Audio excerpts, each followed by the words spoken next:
Hello there. If you are watching this video, then you are probably interested in starting Babywise and you're a little bit late. Maybe you just have changed your mind in how you want to raise your baby, or maybe you've seen other friends whose babies are sleeping well and yours isn't and they're doing Babywise. You want to give that a try. Maybe you're like me, how I was with my first child and thought, oh, we'll just wing it. Like, how hard can having a baby be? And we were wrong. So we started Babywise Late with our first baby. So I have some great tips for you to get started. It's totally doable. You don't need to feel stressed. Like, you can get there. So let's talk about it.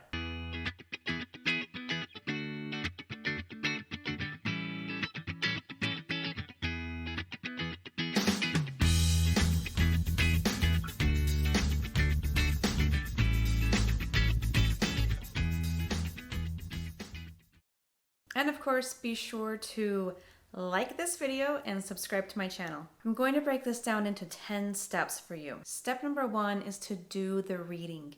You really can't follow on becoming Babywise unless you know what it's about.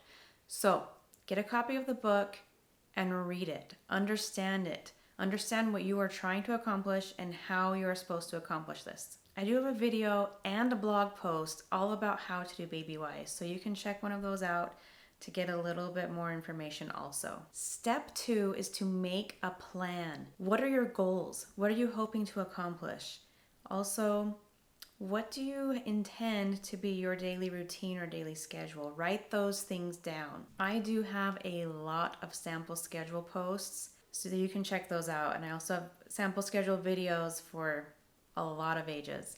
So find either a post or a video to check out what babies the age of your baby or young toddler are doing so that you know what to aim for, what's reasonable. Step 3 is you want to follow an eat, wake, sleep program. So you want your child to wake up and immediately eat and then have some playtime and then sleep. Now that length of playtime can really vary depending on the age of the baby. So a young baby will be 30 minutes total, including feeding time, whereas if your child is a 1-year-old, it'll be at least 2 hours before the first nap. As you are following this eat, wake, sleep routine, what you first want to focus on is having your baby sleep when your baby should sleep. We have these ideals where we want to work up to your baby falling asleep independently and sleeping in a crib or in an own bed. But for now, let's focus on getting baby to sleep when baby should sleep. Step 4 is to write things down. As you're going throughout your day, write down what time your baby actually woke up, what time your baby actually went down, and how your baby slept for that nap. Now, I have a book of logs that I use personally with my children that really helped me track all of the details. When you track all of these details, you're able to find the patterns and you're able to decipher them and figure out what should happen, what shouldn't happen in the future. You can find a copy of that book of logs on my website, so go ahead and check that out if you're interested in getting one of those. It really helps a lot. Okay, your next step, you've gotten your baby to sleep when your baby should.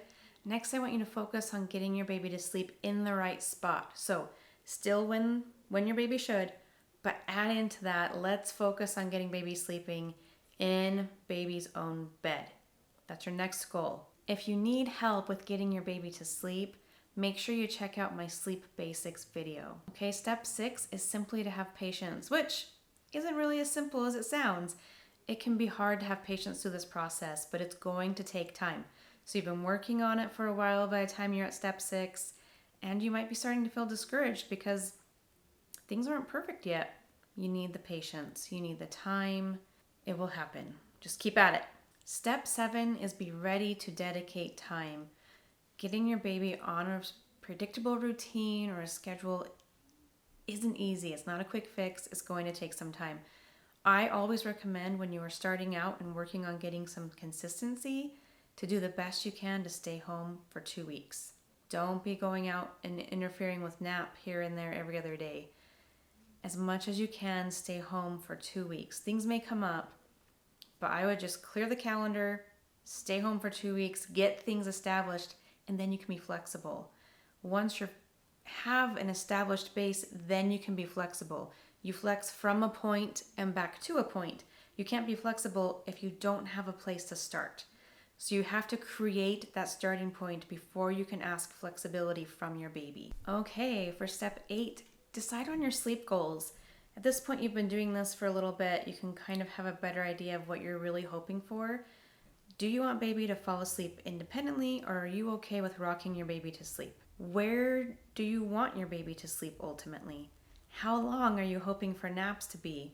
Now with Babywise, we reasonably are aiming for a 1.5 to a 2.5 hour nap each cycle, other than an evening nap for those who have 3 or 4 naps in a day, and those can be just 30 minutes long. Step 9 is be ready for those curveballs. Curveballs unfortunately come. It's commonly referred to as progress is a spiral. So if you envision your progress as here's where you start, and you go forward, and you go forward, and there's times where you feel like you're getting far away from that goal, when in actuality you're moving closer to it, but sometimes it feels you started here and then you spiraled up, but also over. And so it feels like we're not on the right path when actually you are making progress towards your main goal up here. So curveballs come, difficulties come, and sometimes curveballs come in, hey, we had a family vacation we went on and that set baby back a little bit, or baby got sick, or baby had some teething, or baby hit a sleep regression and we didn't make any forward progress during that time. There's all sorts of curveballs that can happen.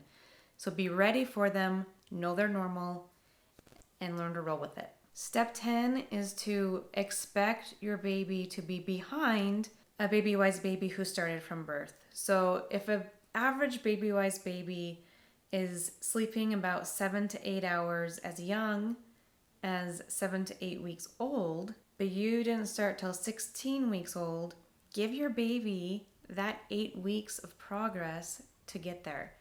Your baby might not take that long because your baby's older and physically capable of going longer in the night than a 1-week-old is. However, your baby also has to get out of some different routines and habits that baby has had. So there's going to be a time period that baby has to have to catch up. So don't get frustrated when Susie over there, who had a baby 8 weeks after you did, and you two started Babywise at the same time, when her baby's at the same progress point as your baby.